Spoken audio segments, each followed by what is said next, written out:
Chocolate वाला पेड़। बहुत समय पहले की बात है जब न मोबाइल थे, न टीवी, न ही कंप्यूटर। उस समय लोग प्रकृति के साथ जीते थे और बच्चे खुले मैदानों में खेलते थे।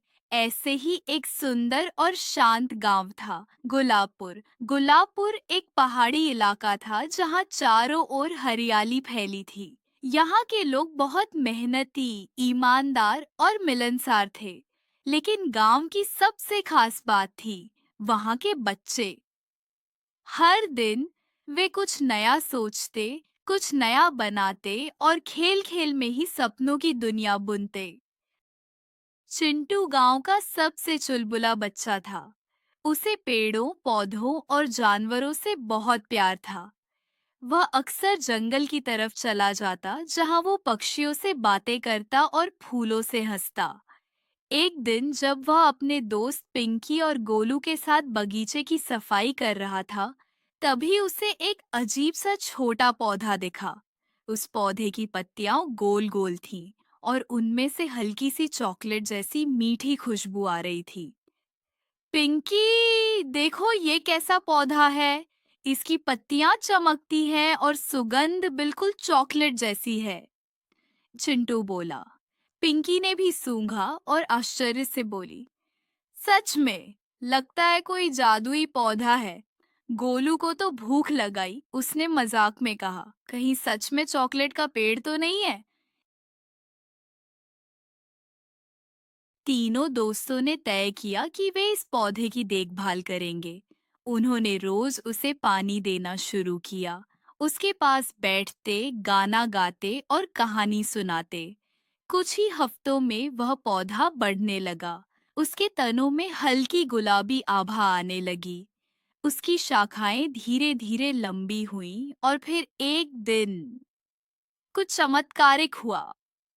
उस पेड़ पर चॉकलेट की गोलियां उग आईं। पहले तो बच्चों को अपनी आंखों पर यकीन नहीं हुआ।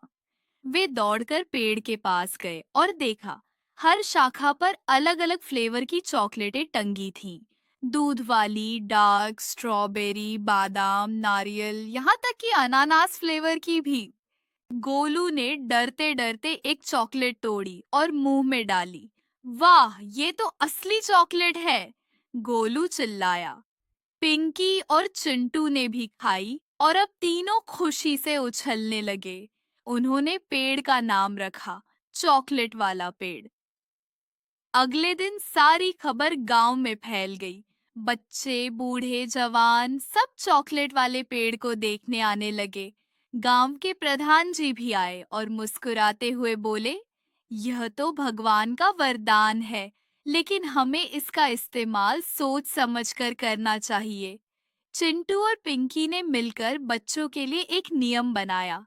हर बच्चा रोज सिर्फ एक चॉकलेट ले सकता है, ताकि पेड़ को नुकसान न पहुंचे।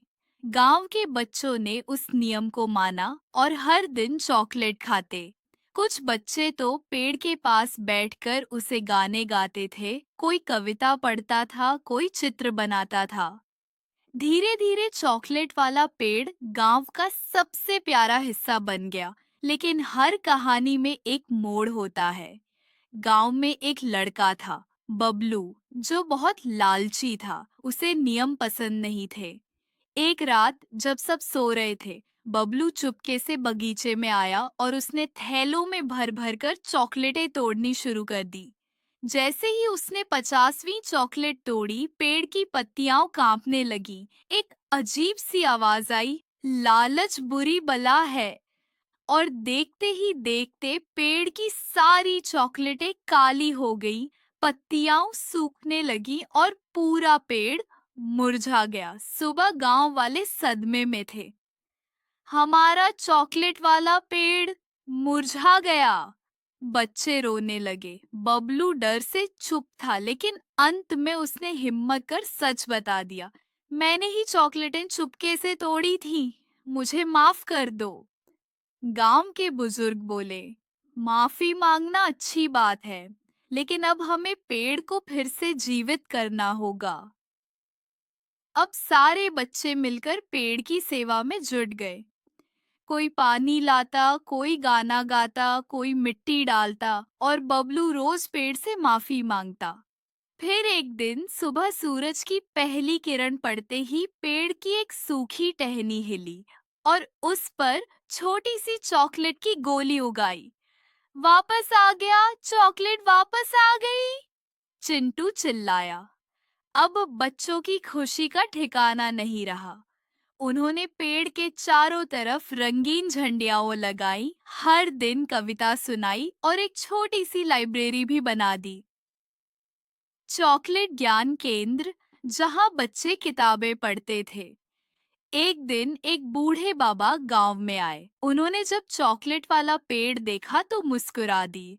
उन्होंने कहा, यह पेड़ साधारण नहीं है, यह जादुई पेड़ स्वप्न लोक से आया है, जहां हर बच्चे का सपना एक पेड़ बनता है। अगर बच्चा सच्चे दिल से कल्पना करता है और मेहनत करता है, तो स्वप्न लोक उसका सपना धरती पर भेजता है। सब बच्चे हैरान रह गए। तो इसका मतलब यह पेड़ हमारी कल्पनाओं से बना है? चिंटू ने पूछा।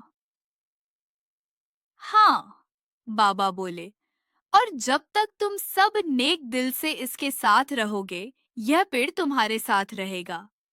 अब गुलाबपुर बदल चुका था। वह केवल एक गांव नहीं रहा, वह बच्चों की कल्पनाओं का गांव बन गया। दूर दूर से लोग आने लगे। गांव में एक चॉकलेट मेले की शुरुआत हुई।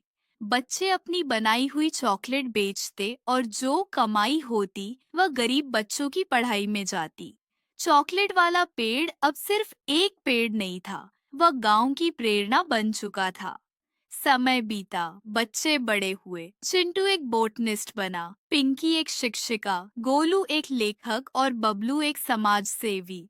लेकिन जब भी वे गांव लौटते, सबसे पहले चॉकलेट वाले पेड़ के पास जाते।